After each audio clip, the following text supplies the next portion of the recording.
Hello, hello. God bless you and welcome to another podcast, A Simplistic Word with Elder Dwight Kenneth Kirk. On today, we're going to do things a lot differently than we usually do. As the same thing will always be, I don't go scripture for scripture, for scripture for scripture. On today, I want to discuss some politics type situations. Now, as y'all know me, I always incorporate these things with the building of business, which is the church, because they serve the same kind of brainwash. Now, there was a post shared, and me and a couple of the brethrens had some conversation about it, and this is where I was going anyway. I know a lot of us have been brainwashed to believe that the voting process will one day work. There have been too many ancestors that have died and believed that the voting process would have worked.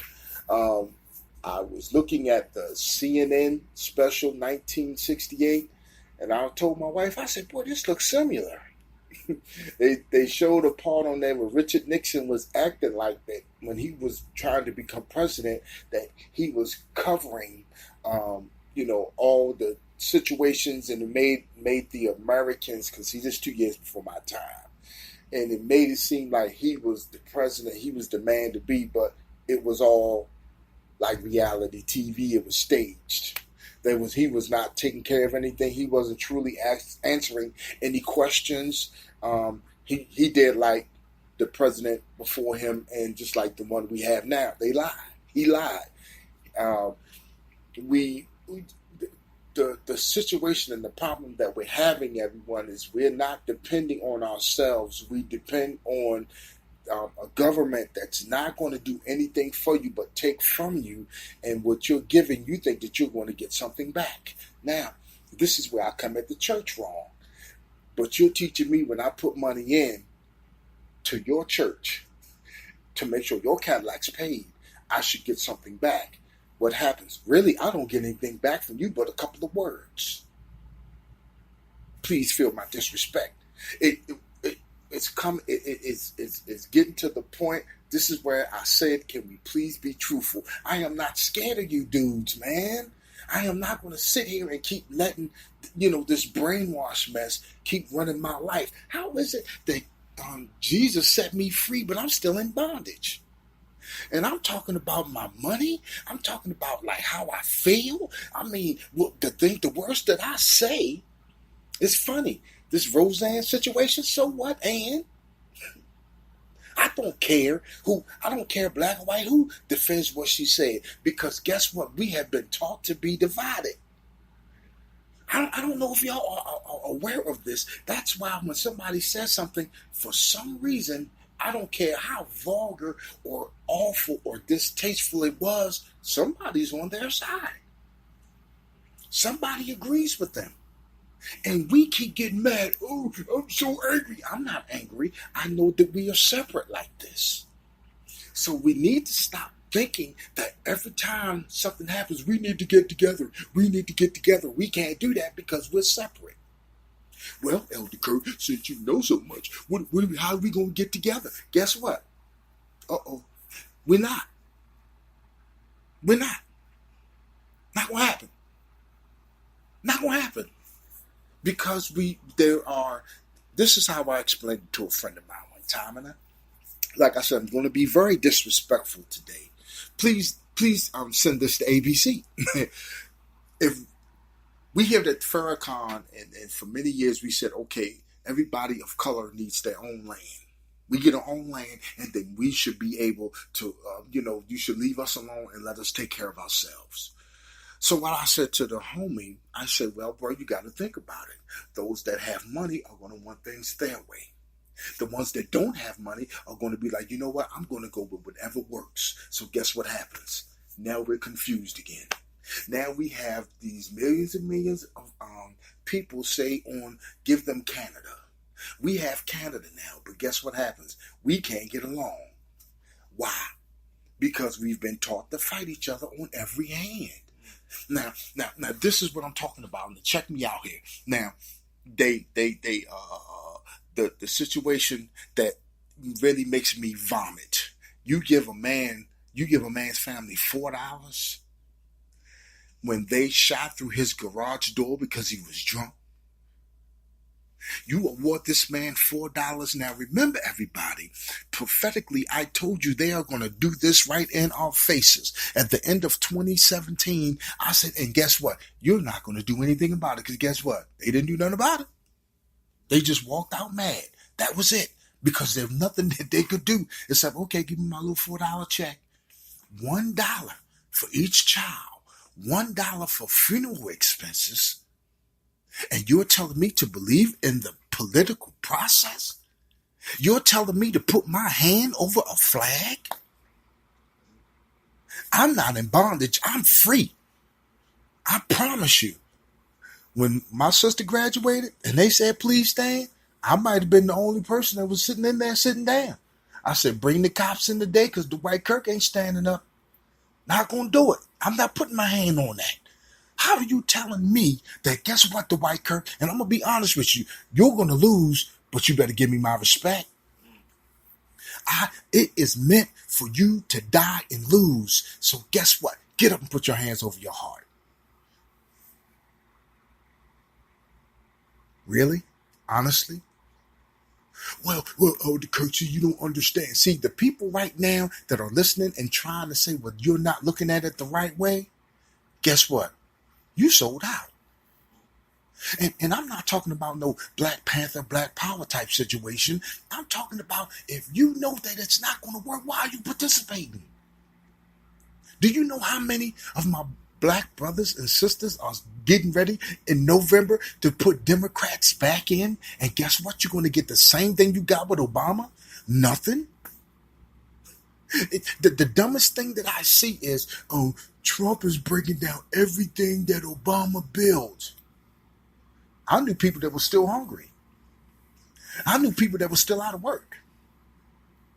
But he was the best president in the world? Well, Elder Kirk, come on now, we're going to deal with it today. That is on the local level. Well, the local level is trying to be like the national level. So what do you think going to happen? The people that are on the local level are trying to get up there to be on the bigger level. So they're going to do the same things that they do. Well, Elder Kirk, help me out. Well, okay, I will. How is it that I seen some dummy running for office, and he said, the campaign said he has no problem telling big government no. How are you going to tell big government no when you're trying to run to be a part of big government? You trying to be a part of big government. How you going to tell big government no? People, please wake up. Please stop being afraid. Please stop going with the same old, same old. When is it going to change? When is it going to change? I bet you it ain't. Well, I guess it ain't going to change. Okay, then go ahead, get ready for in November to vote to get the same thing you've been getting. Get your butts up. Well, I guess you're already up to 52. Time for 11 o'clock service, and keep getting the same thing that you've been getting. The same old, same old. But I swear to God, you keep telling me God's doing a new thing.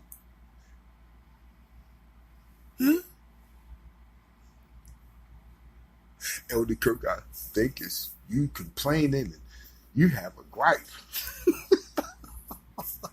I told you I support a personal relationship. So guess what? I have to take all of this other unnecessary stuff and flush it down the toilet. I am not supposed to make sure that the pastor's Cadillac is clean and looking nice. That's his or her job, not mine. See, I said this, and I'll say this again and again and again and again. It's about money. Now, I know what you're saying. Well, you know, the bills got to be paid. Then, okay, let's get rid of this building for business. Honestly, I tell you in it. I mean, it's just me. When we were talking about the deacons, the scripture everybody uses from when they chose the deacons, because what was the pastor was supposed to be? The pastor was supposed to be before God, and they got the deacons to take care of the widows and stuff like that. But it is something how it's just money. If you're not giving God this, then God's not going to come see about you. How is it that you're expecting God to do something for you, not doing something for God? Isn't that something? How is spiritual, but I need to do something physical to make sure that God's going to come see about me? Well, like I said before, please accept my offense. We are go on our everyday and we sit here and we think about this and we say, okay, how is it going to get better? What can I do to make my community better? What is it that I can do? And I want to be honest with you. Please, the person that has been doing for the past 10 or 15 years helping feed the homeless, why for that those same years they've been seeing the same people? Why is it that for everything that you push for, you keep pushing, but you make no progress?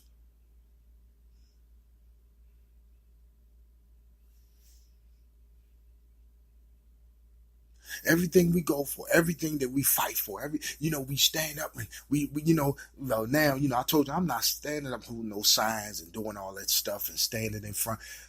Please, like I said before, guess what? The teachers took that day off, and guess what? Nothing happened. They came and said, okay, we'll give you another penny. But they say, oh, it was an outrage. It was an outrage. How you going to do that? And guess what happened? Well, I guess we just had to go with that and keep going. What did you take the day off for? It was about the children's education. You take a day off, you don't get anything. Okay, now let's get ready for school next year. We nobody stops, and I know what you're saying. You said, Elder Kirk, you're critiquing and criticizing. No, there needs to be stop doing the same old thing and do something to get results. And guess what? If I'm not going to get no results from this, I'm gonna keep moving. If I keep standing before a committee that's here in Fayetteville, North Carolina, and I'm trying to get something done, and they keep knocking me down, or they give me about 10 or 20 processes that I need to go through before I can even get it approved to help improve somebody's life, guess what? I'm not going to keep doing it. Oh, wait a minute, I'm in North Carolina. Then I will let nothing defeat me and stop me from going. How many people don't went to the grave with that one? When something is designed for you not to succeed, you don't keep participating in it. You don't.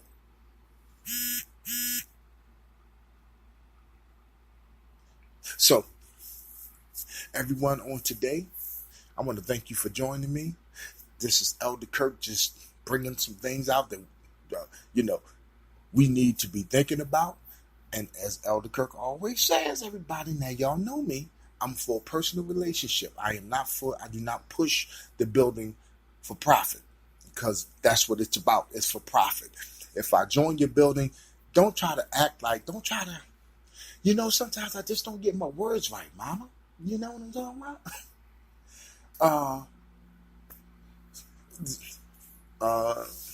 Trying to get myself back together here. I don't get my words right because I times I get upset or I don't say them right. Let me calm down here.